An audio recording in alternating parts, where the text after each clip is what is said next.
Authors Over 50, Writing in Life's Sweetest Third. Authors Over 50's weekly podcast celebrates writers and their journeys to publication. Writing after 50 is a whole story on its own, so let's skip to life's sweetest third and talk with authors about their journey from pen to publish. Welcome. I'm Julia Daly, your host, and I invite you to listen to interviews with writers who've achieved their goal of publishing a book just later in life. We've seen award lists for under 30 or under 40, but I've yet to see lists for those who've achieved a significant milestone of their own, launching a new career and publishing their first book after the age of 50. We will hear about these authors' inspirations, struggles, strategies, and the smell of that first book. These writers' journeys inspire me because I'm one of them. My guest today had careers as a journalist, newspaper editor, publisher, and media executive, but he's written fiction most of his life. The newspaper biz has taken him and his family from Arizona to small towns in North Carolina, Texas, and Wisconsin, from 7 years in Washington, D.C. to 5 years in Asia. Born and raised a small-town kid, he's as comfortable in Tokyo as Tuna, Texas. He has 4 novels published and a collection of short stories. He's a sought-after fiction editor with editing clients from around the world. He retired from the journalism world 2 years ago and moved to a lake home in the Ozarks region of Missouri, where he writes and edits full-time. Welcome to Authors Over 50, Robb Grindstaff. Thank you, Julia. It's wonderful to be here this morning. Robb, our opening question on Authors Over 50 is always, what took you so long to write your first book? It still feels odd to me to say I didn't have a published novel until after age 50. I'd been writing since I was a kid. I knew I wanted to be a writer since I was a kid. My parents, I was an avid reader. My parents had bought me all the Mark Twain books, I think in 4th grade, and I devoured those, and Jack London's books. And I think as a freshman in high school, an assigned book was Catcher in the Rye, which really cemented it for me. I wanted to write something that affected other people the way that book affected me. And that's one of those books, people either love it or hate it, but I loved it. So I went to college to major in English so I could become a writer, and made one of the few good decisions I ever made as a teenager, which teenagers are not known for making good decisions, right? But I decided to add journalism as a double major. And that was so I could get a day job and support myself until I wrote the great American novel and became rich and famous. 40 years later, I retired from the newspaper and journalism world. But I never really stopped writing. It took a backseat. You get married, you have a career, children, a mortgage. The career, as you mentioned, took us all over the world. I wouldn't trade it for anything, but writing for about 20 years became a hobby. I had a couple of short stories published here and there, but it was always in the back of my mind. And I think I was in my mid-40s when a character showed up in my head, and she wouldn't shut up. So I had to just start writing her story. Sometimes it felt like I was taking dictation, and just started writing her story, and it grew longer and longer, and was turning into a novel. I had attempted novels before, and they didn't go anywhere. I didn't know what I was doing, and I still didn't, but I was just writing this story. And so I kind of threw myself into studying the art and craft of writing fiction. And I joined writer critiques groups and read books about writing, attended writer conferences, and I was at a writers conference in DC, and my favorite agent that I'd researched was going to be there, and they had warned us, do not pitch an agent on an unfinished manuscript. Well, I was almost done with my third complete rewrite of that novel, which was Carry Me Away. And I thought, well, it's close enough. I can pitch it. He heard my pitch. He asked to see the first page, and he made a great suggestion. He said, take your second paragraph and make that your first. That's where the book needs to start. And that's advice that has stuck with me ever since on everything I write, is make sure you're starting at the right point. And then he said, this looks really intriguing. Mail me the entire manuscript. And this was back before you could email manuscripts to agents. And so I went to a cabin on the Shenandoah River that weekend and finished that third revise of the book and hand delivered it to his office in DC on Monday morning.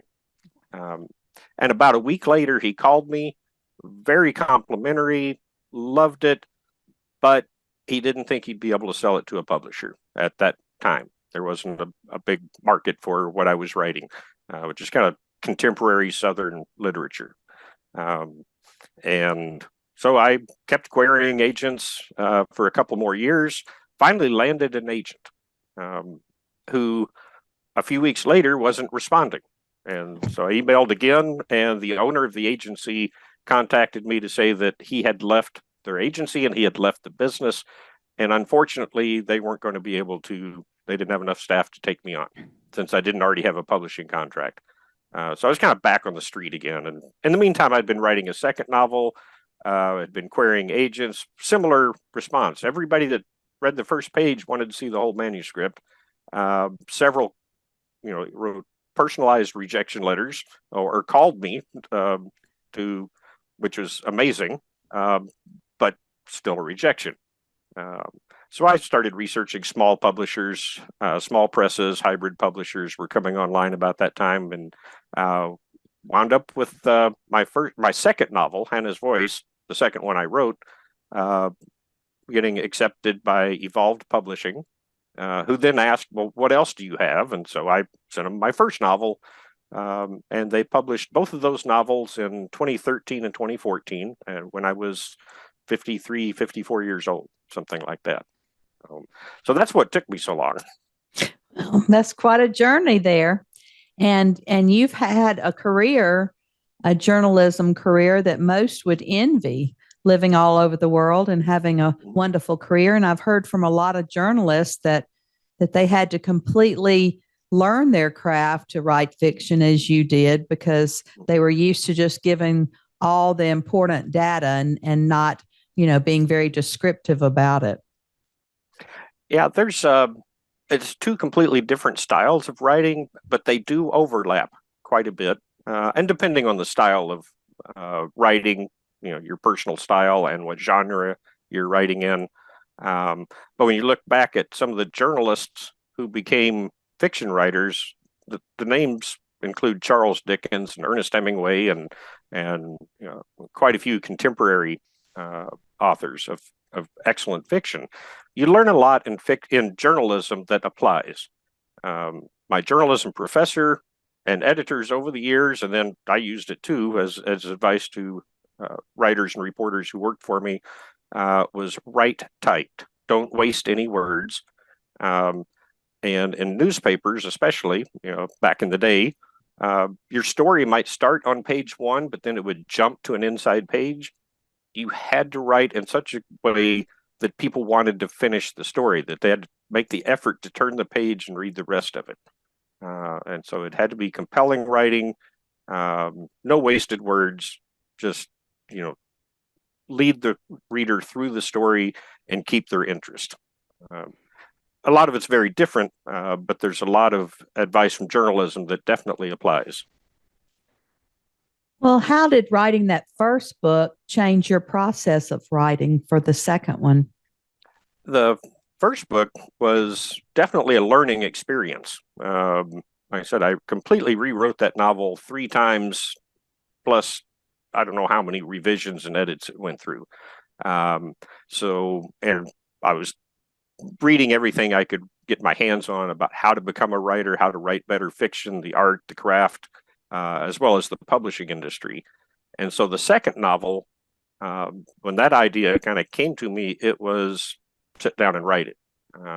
It still needed to go through a lot of editing, but I wasn't learning as I went. I always relate it to, if somebody wants to be a concert pianist, you've got to practice. You've got to practice a lot, and you've got to learn. You have to have instructors, coaches, whatever the case is. Whether you want to learn to play classical piano or play professional tennis.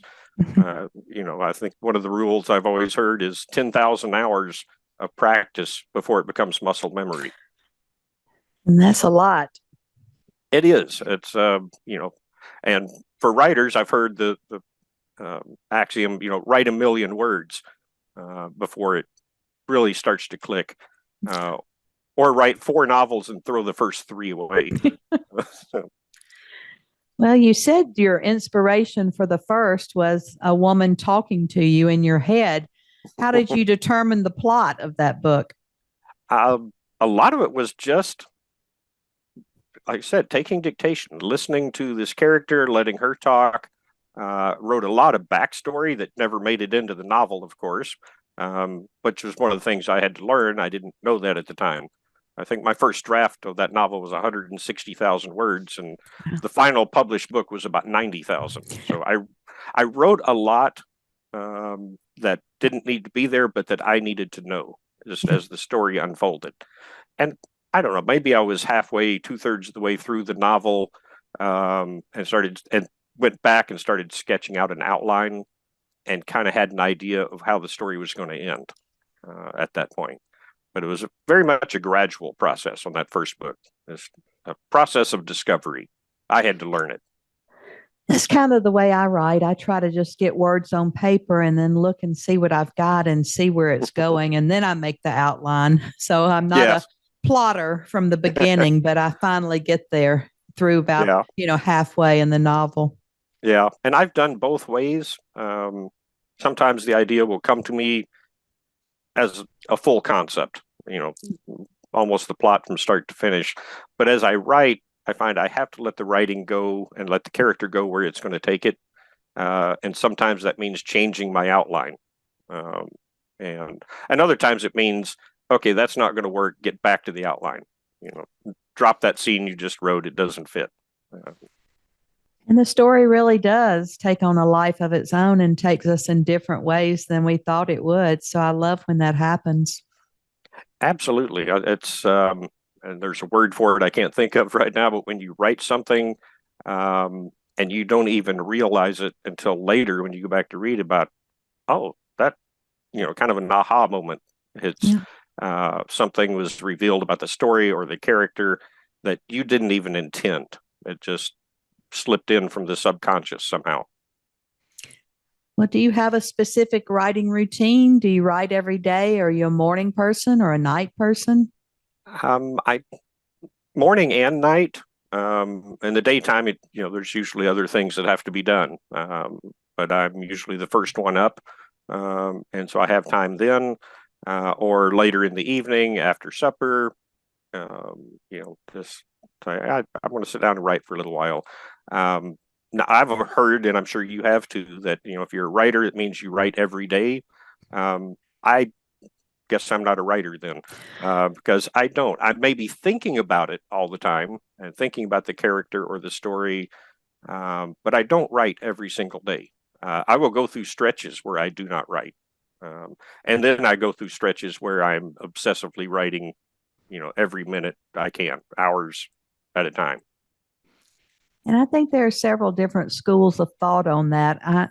I've heard people say that you shouldn't write every day, and some that say that you have to write every day. So they confuse us with all of the advice that's out there. I think you have to find what works for you as long as you're moving forward with it. Did real people inspire any of your characters? Not directly. I think over time, and this is part of maybe why it took me so long to get back into writing. I had to have some life experience and learn more about human nature in order to have something to write about and have something worth saying. And so the characters are purely fictional. I don't base a character off a real person, but I can see sometimes that this character was, kind of an amalgamation of several people I've known over the years. The first novel, Carry Me Away, the main character's name is Carrie. Um, and she is a biracial military brat living overseas. Well, when I lived overseas in Tokyo, we lived on an Air Force base. My daughter was going to the American school on base, and I was a civilian, but everybody else who lived there, almost a majority of them were in the military. All of my daughter's classmates and friends were military brats, and they were just such an intriguing group of kids, some of whom had barely lived in the United States their entire lives. They had lived all over the world, but not in the U.S., and which sometimes, they were going to be transferred back to the United States. They were scared. They had never lived there or didn't remember it. All they knew was what they heard on the news. They thought, I'm just going to get, people throwing drugs at me and shooting me. And others were very excited. One girl said, I've never ridden on a yellow school bus in my life. And but it's like they were just such a unique group. That's a subculture all its own. Yeah. And so all of those kids kind of melded into the character of Carrie. Well, I'm always interested in characters' names. How did you choose your names? Usually the main character has to introduce himself or herself to me, and the name just comes, and usually sticks right from the beginning. And for secondary characters, the last, I guess, 3 novels I've written, the characters' names are all based on places. If the story takes place in Texas, like Turning Trixie, my most recent novel is set in East Texas, every character's name is the name of a county in Texas. There's 254 counties in Texas, I believe it is. So plenty of names to choose from. And so I would just go through the list of counties and go, ooh, I like that for a name for this character. And I had done that previously with Hannah's Voice, which was set in North Carolina, and did kind of the same thing. Slade, the characters, it was set in Texas, but there's several characters in that are more named after either country western singers or country western song titles, just to kind of blend that feel into the story. And the names fit the characters. Well, I love that. I like when our characters' names just come to us and speak to us, just like we already know them before we write them. Yeah, absolutely. What about the editing process? You are a professional editor yourself. How does this affect how you edit your own work? Because I can edit your work beautifully, but I can't edit my own work because I've seen it too much. And when I go back over it, I don't even notice those typos. Yeah, I self-edit obsessively. And then the book goes to an editor at Evolve Publishing, who catches so many things that I couldn't see. I think, if you've written something, you know what it's supposed to say. And so if you're reading it and there's a missing word, your brain just fills it in. Your brain sees it's there because you meant to write it. Somebody else reads it and says, there's a missing word here. This sentence doesn't make sense. And then, of course, the much deeper editing part of it is, I know what this character's like, or why this character did that. Did I convey that clearly in the story? And an editor will come back to me and say, you need more information here, or you need to write this scene more fully, or this scene doesn't really need to be there, or something just doesn't make sense. And there's always the character with blue eyes in chapter 3 has green eyes in chapter 37, and how do you remember all of those details? An editor will catch that, whereas in my own writing, I might never catch it, no matter how many times I go over it. And usually every time I go over it, I fix 5 things and may add one more mistake. So. That's so true. And even after a book is published and a reader writes a review, and I'll think, why didn't she get that? That is so obvious. I can't believe she missed Exactly. that. Hmm. So it is in our heads, I think, a lot of times. And sometimes we don't always transfer that to paper. Exactly. You don't know how it's going to affect the reader. Yeah. Uh, Rob, tell us a little bit about the passages you've brought to share today, and then read from your book so we can hear your tone and voice. Kind of the quick synopsis of the story in Turning Trixie is Trixie's a 23-year-old single mother, and she's the only prostitute in a small East Texas town. But when she wins the lottery, she knows her life's about to change. And of course, trouble starts when she decides the rest of the town needs changing too. Um, and so that's kind of the setup for it. And it's the second scene in the novel. Um, we learn right away on the first page that she's won the lottery, um, and bought a Corvette.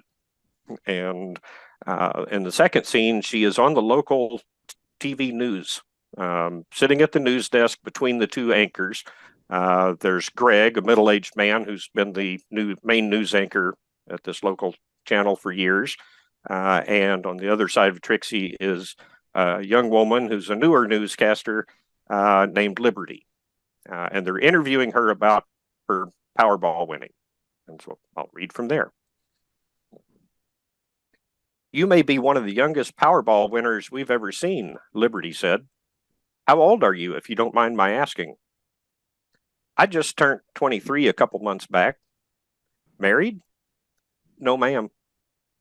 23, Greg chimed in, and you never have to work again. Where do you work? And do you plan on giving your employer your notice tomorrow, or just call in rich? Liberty chuckled. Well, Trixie said, I don't really work for no one but myself. A businesswoman, Liberty said. What kind of business? I run a small farm, family farm.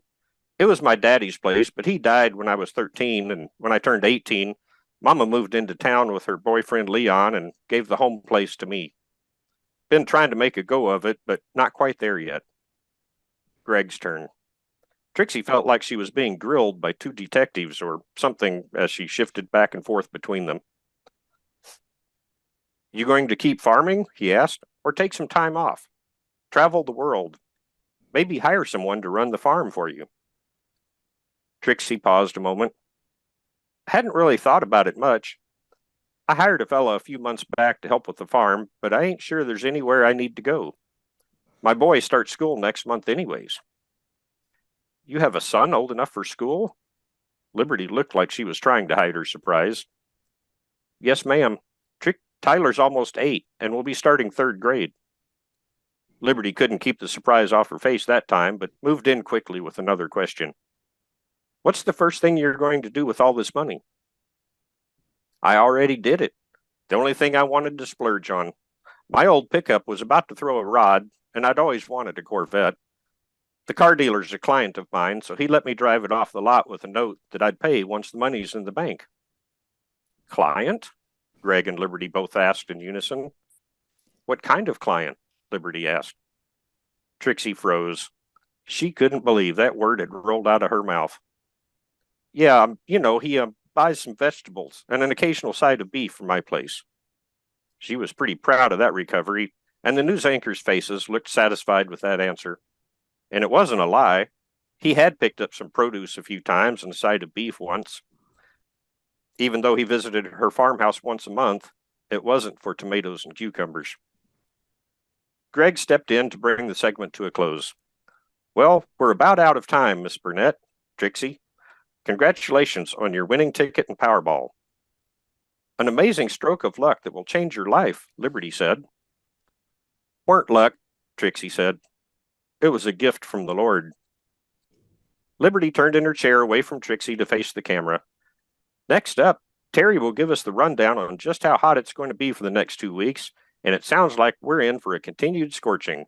But first, a quick commercial break. We'll be right back with weather and then sports. A quick countdown, and then the spotlights turned off. Greg shook Trixie's hand but held on and leaned over close. I'd love for you to take me for a spin in that new vet some evening, he whispered. That's it.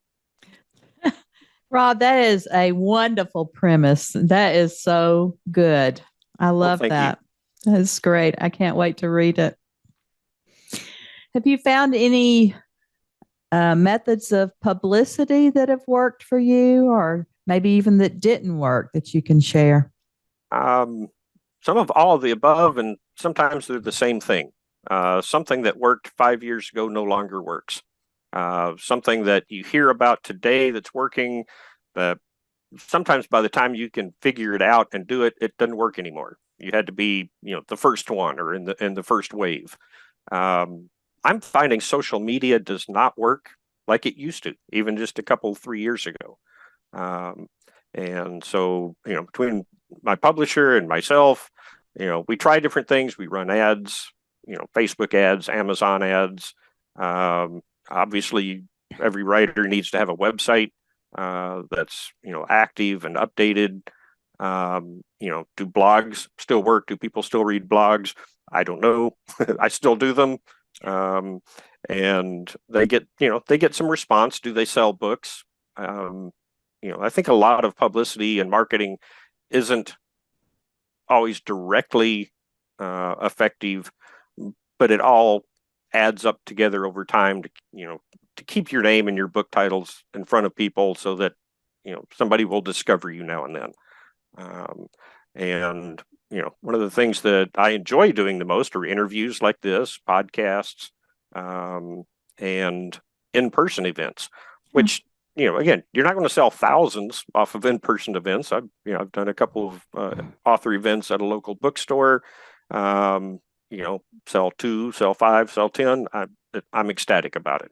And if they buy one and they like it, maybe they'll come back and buy others. Maybe they'll leave a good review and tell their friends about it. And so it just grows over time. I doubt you'll see me on TikTok, but that has sold a few million books for some people. It really has, but every time I look at it, I just see people dancing around, and I don't think that's for my age group.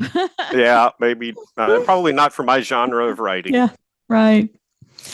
What about any specific books or seminars or writing retreats or groups that you can share that improved your writing journey? And one of the things I did fairly early on was writing that first novel and started querying agents. One of the agents who really loved it but didn't offer to represent me said, "Have you worked with an editor?" And I said, "No, I haven't." And he suggested I do that. And he gave me a website where I could search, dozens of different editors, and which I did, found one that seemed like a good fit. And I may have learned more in 3 months working with that editor than I had learned in the previous 2 years. He was a professor of literature at a university. He had written books.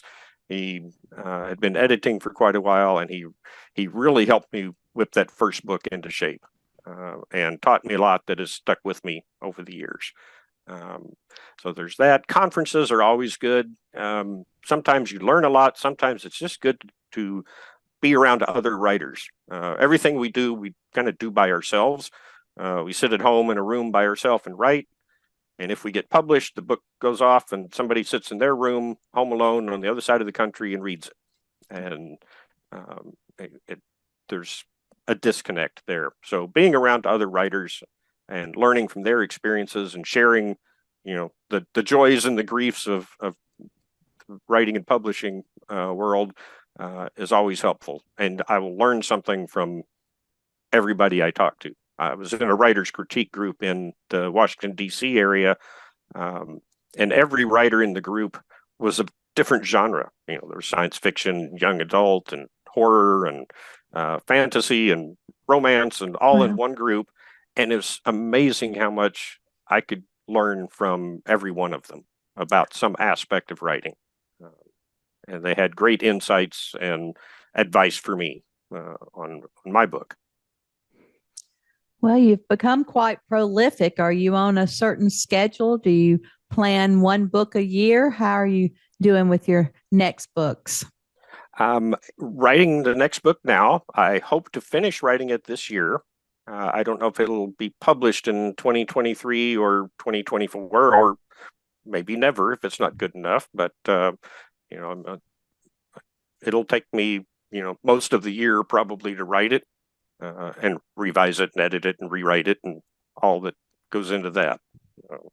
I have some editing clients who can, crank out a new book in 2 months, and I just don't know how they do it. And they're good writers. If it's one thing if they sent me a book and it was awful, I'd say, yeah, it looks like you spent 2 months on this.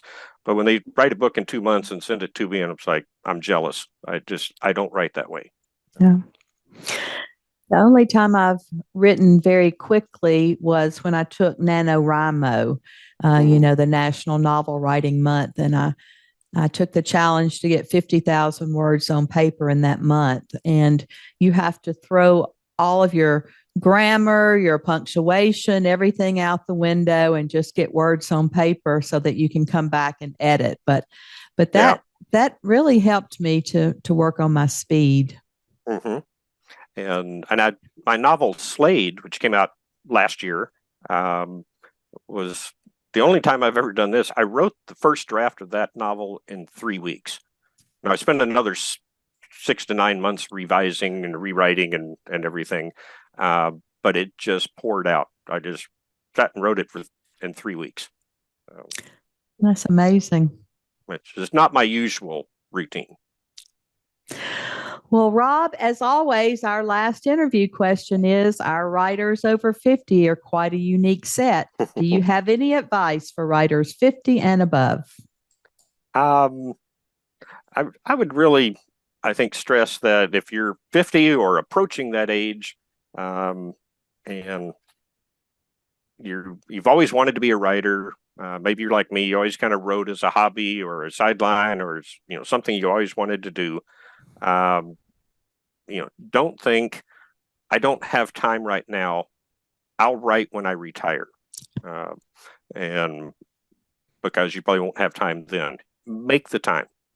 Get up an hour earlier, stay up an hour later, turn off the television and the internet, and write. And learn about writing, as I mentioned earlier. Read books about writing, study writing, read books in your genre, read lots of them, read books in other genres outside what you normally write. If you're a romance writer, read some science fiction. You will learn some things you can use, and connect with other writers. It kind of goes back to the analogy we were talking earlier. If you're going to be a concert pianist, you've got to practice for maybe 10,000 hours before you really start to catch on, and it becomes muscle memory, and you can sit down and write something worth reading. And if you wait until you have time, if you wait until you retire, you've lost all that time for preparation. And the other piece of advice I'd have is that writing is an art and a craft, but it's also a business. So be prepared for that. There's editing. If you're going to self-publish, there's editing and book covers. There's publicity and marketing and promotion. There's studying the publishing industry and how to get a literary agent if you want to be traditionally published, and the odds for that are very, very slim. But lightning does and can strike, right? So, and then I wouldn't rush the process. Learn all you can, practice, but start now. I guess my advice boiled down to 3 points. Start now and learn everything you can about writing and about the publishing world, and don't rush the process of either writing or publishing. If you rush it, I've seen too many times where writers have written a book, rushed it into print through self-publishing, and because of mistakes and things that they were still learning, it killed their sales and it killed their future sales as well. People remember, oh, I didn't like that book, I didn't like his writing, or they look at all the bad reviews of the first book, so they're not going to bother buying the second book. So don't rush it. Well, Robb, I think that is great advice. And as my fellow Mississippian said, I think you probably heard of him, William Faulkner, if a story's in you, it has to come out. So I think now's the time to get our stories out. And we just appreciate your time today. And we're happy to say that you're now one of our authors over 50. Well, when you start the authors over 60, I can be there too with you. But thank you so much for having me. I enjoyed it. Thank you for joining us today. Please look for Authors Over 50 every Thursday when we will have conversations with accomplished debut novelists over the age of 50. Please subscribe and share with a friend. And check out my own publication journey after 50 at www.juliadaily, that's DAILY, like dailynewspaper.com. Until next time, keep reading and writing. And remember, it's never too late to fulfill a dream in life's sweetest third.